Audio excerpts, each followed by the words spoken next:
Estamos de volta ao vivo para todo o Brasil. Com muito carinho, recebo agora Dr. Silvio Giopato. Eu vou cumprimentá-lo mais uma vez. Seja bem-vindo, viu, doutor? Muito obrigada pela gentileza da presença.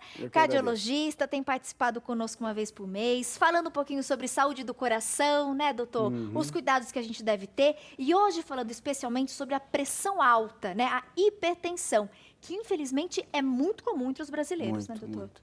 No mundo inteiro, né? Ela é muito comum. Hoje, se você pegar a população adulta acima de 25 anos, 1/4 da população brasileira é hipertensa. Se você vai filtrando mais esse grupo de pacientes, na medida que vai aumentando a idade, essa proporção vai aumentando muito.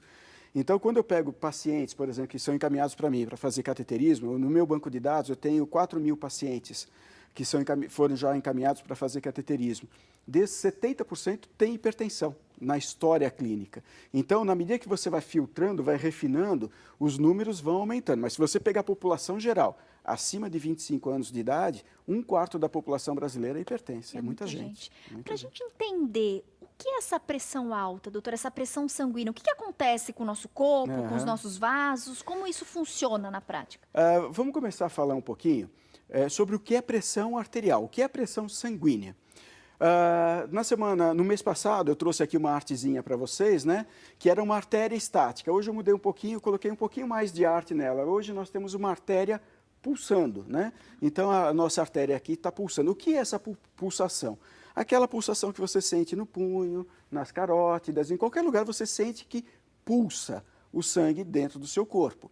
Por que que isso acontece? A cada vez que o seu coração contrai, ele empurra uma certa quantidade de sangue para dentro do seu sistema arterial. Esse volume que entra, ele empurra o sangue que está à frente e isso dilata as artérias. Então, a cada pulso do coração, a cada contração do coração, nós sentimos um pulso na periferia do nosso corpo. O que é isso? É a artéria se dilatando.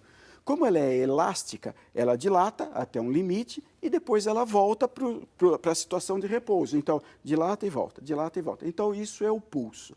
E o que é a pressão arterial? É o seguinte, a pressão arterial é a pressão exercida pelo sangue na parede das nossas artérias e veias, tá? Então, essa pressão exercida pelo sangue contra a parede das artérias é a pressão arterial seguinte. Aqui está... seguinte.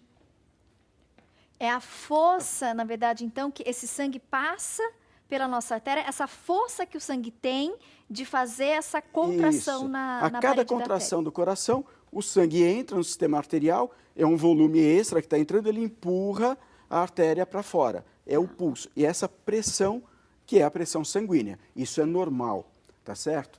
Agora, e como que a gente faz para medir a pressão? Aqui é a maneira clássica. O que a gente faz? O que a medicina descobriu? Descobriu que a gente consegue medir a pressão lá dentro dos vasos através de um aparelho, que é o esfigmomanômetro. Ele tem uma bolsa pneumática que nós insuflamos ela com ar, tá certo? E colocamos o estetoscópio aqui. O pulso, quando o sangue bate contra a parede, nós conseguimos ouvir o som do pulso arterial. Então, nós insuflamos esse cuff, essa bolsa. É o seguinte, por favor, ela vai comprimir, vai exercer uma pressão em cima da artéria e vai fazer uma compressão que vai estancar o sangue. Não passa sangue nenhum, então nós não ouvimos nada e nem percebemos movimento nenhum. Na medida que a gente vai liberando, é comum quando você está no cardiologista, no médico, ele está medindo a pressão, ele começa a soltar, começa a aliviar a pressão no seu braço, essa pressão vai diminuindo e o sangue vai, o sangue vai começar a passar. Nessa hora nós começamos a ouvir o som. Esse som vai indicar a pressão. O primeiro ruído que a gente ouvir é a pressão máxima, aquela que as pessoas conhecem, 12/8, 13/9. Na realidade, na linguagem médica, é 120 milímetros de mercúrio, tá certo? Essa é a pressão máxima. Então, depois dessa pressão que aquele equipamento faz, ele solta e quando libera novamente esse sangue, é isso que vocês vão analisar com aquele equipamento. Então, lembra, estava fechado, não passava nada, eu não ouvia nada. Na medida que a pressão foi diminuindo, as flechinhas estão diminuindo, porque está diminuindo a pressão e a artéria começou a abrir, na hora que o sangue começa a passar e ele provoca os primeiros pulsos, a gente consegue ouvir. Essa é a pressão máxima, ou seja, é a pressão máxima que conseguiu já abrir a passagem do sangue. Na medida que a pressão do cuff, daquela bolsa pneumática vai diminuindo, a artéria vai ampliando, os sons vão mudando de características, e a gente vai ouvindo isso, seguinte, até chegar quando a artéria está totalmente relaxada, totalmente descomprimida, e aí a gente consegue ouvir o último som desaparecendo. Quando o último ruído desaparece, é a pressão mínima. Seguinte, então nós temos duas pressões. A pressão máxima e a pressão mínima. Essa pressão é que faz o sangue circular pelo nosso organismo, alimentando o nosso corpo com os nutrientes que o sangue carrega.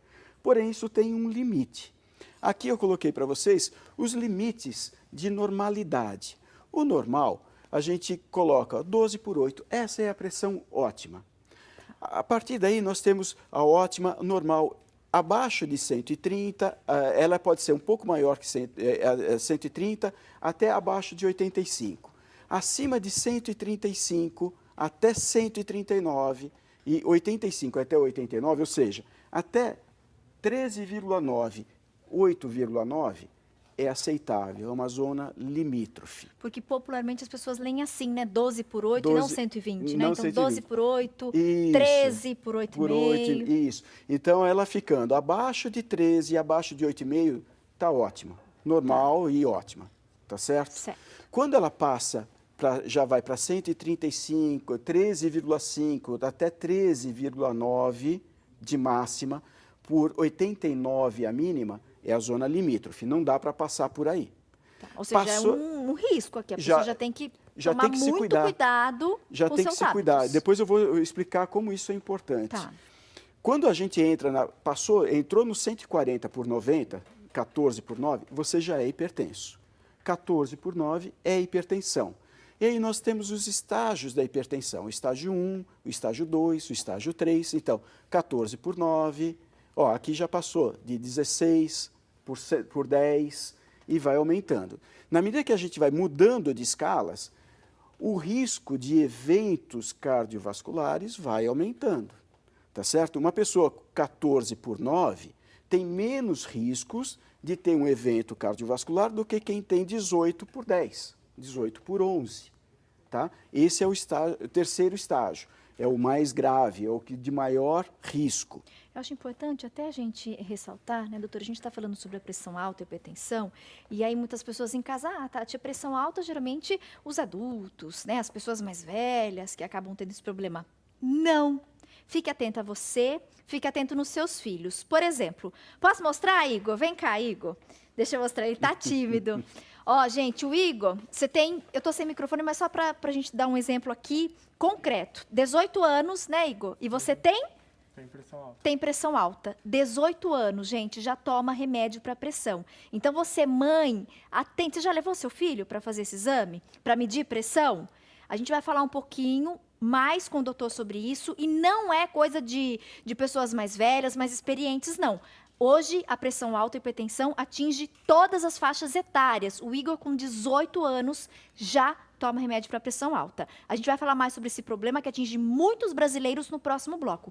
Tem dúvida? Mande sua pergunta. E, Igor, presta atenção nas próximas orientações do doutor, tá bom? Para colocar em prática. Eu volto daqui a pouco, continue sintonizados.